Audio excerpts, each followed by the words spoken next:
Welcome into the recap of the Cubs' 4-3 victory over the Colorado Rockies Saturday night at Coors Field in Denver, Colorado. I'm David Kaplan. It's brought to you by our great partners at Wintrust. You want your very own Cubs checking account? Go to wintrust.com/Cubs or click the QR code on your screen. Folks, that's a quality win simply because you found a way. You weren't great offensively tonight, but you got solid enough starting pitching. And then you got really good work out of your bullpen. Cubs win. Look, the Brewers had already won. They knew that, so you need to win to keep pace. Don't worry about the division. Just worry about stacking wins. Keep the margin over the Padres so you have the number one wildcard seed. Just keep stacking W's. Let's get into how this one broke out. It's also brought to you by our great partners at Tasty Trade. Stocks, crypto, futures, options, whatever you trade, you should do it at tastytrade.com. All right, here's how this one broke out. Cubs took the lead in the first inning. Nico Hoerner, a sac fly. That brings home Kyle Tucker, who had a really nice night tonight. It's 1-0 Cubs. Bottom second. It's a weird play. I don't know if you were watching the game. I'd love your thoughts. If you were watching it or you see the play, I'll post it here on the channel. I'd love to know what you thought. Yanquiel Fernandez singles to right field. Kyle Tucker fires it into Dansby Swanson. And then you have Bernabel, the guy on third. He comes all the way over to third.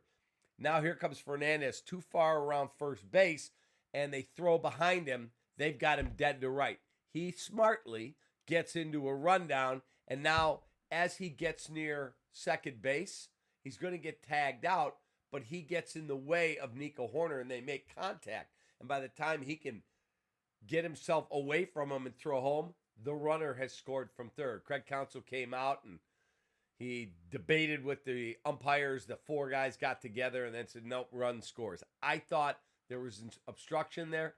They said no. I would love your thoughts on the play. So now it's a 1-1 ball game. We go to the fifth. Ian Happ, a double. That scores Tucker. Kelly, a sac fly. 3-1 Cubs. We go to the sixth. Tucker, a solid smoke shot to right field. That brings in Michael Busch, who had tripled off the center field wall. And now it's 4-1. You're feeling pretty good. Pretty good. Should be all right. Here come the Rockies. Bottom of the sixth. Moniak crushes a triple to deep right center that PCA almost caught. Would have been an insane play. But he got a triple out of it. And that brought in Tyler Freeman. And then Hunter Goodman, a sac fly, brings in Moniak. It's a 4-3 ball game. And now you've got to turn it over to your bullpen. Quickly, let's look at our starting pitching matchup. We call Winging It, brought to you by Hooters, 11 Chicago area locations. Javier Assad, 6 innings, 7 hits, 3 runs to earn, a K, and 2 walks. And then Kittredge, Keller, who I thought was sensational tonight, and Daniel Palencia, who was really, really good for the Cubs. For the Rockies, they went with Brown, 4 innings, 5 hits, 3 runs to earn, 3 Ks, 3 walks, and then they used a collection of relievers. Our player of the game, you know what? I could go a number of directions. Nobody had a monster game offensively. So you know who I'm going to give it to? I'm going to give it to the back end of the pen, the 3 guys that pitched tonight. Kittredge, Keller, and Palencia, who picked up his 21st save. You had 3 innings combined, 3 strikeouts, no walks, no hits, no runs. Bullpen, you get the apt player of the game. Really, really good stuff.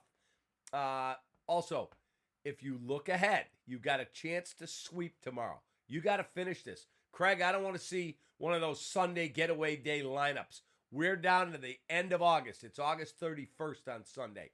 I don't want to see guys who, like Justin Turner's playing and this guy's playing and we get this goofy batting order. Nope. You have to beat this team. You're better than them by a mile. Tomorrow's a big game. You have to win it. And then our Studio 41 look ahead. Studio 41 home remodeling showroom, 13 locations. Studio41.com. You come home, you get the Atlanta Braves. That's another team that is struggling. You have to beat teams that are either banged up or just having rough years. That's what you've been given here in this portion of the schedule. You've got to get it done. But Sunday, in my opinion, is a massive game. You cannot lose to the Colorado Rockies when you're trying to sweep that series. And by the way, hey, Rockies, Denver, you're welcome. Did you see how many Cub fans are there tonight? Crazy amounts of Cubs fans. Man, those Chamber of Commerce offices have got to be like, please bring more of the Cubs, because people come and people spend money. Have a great rest of your Saturday evening. I appreciate you greatly. Check out our new feature, 7 days a week, Coffee with Cap. The latest one after some of the college football today. Plus, do you notice anything different about me? Let me know what you think. Be kind, please. Take that.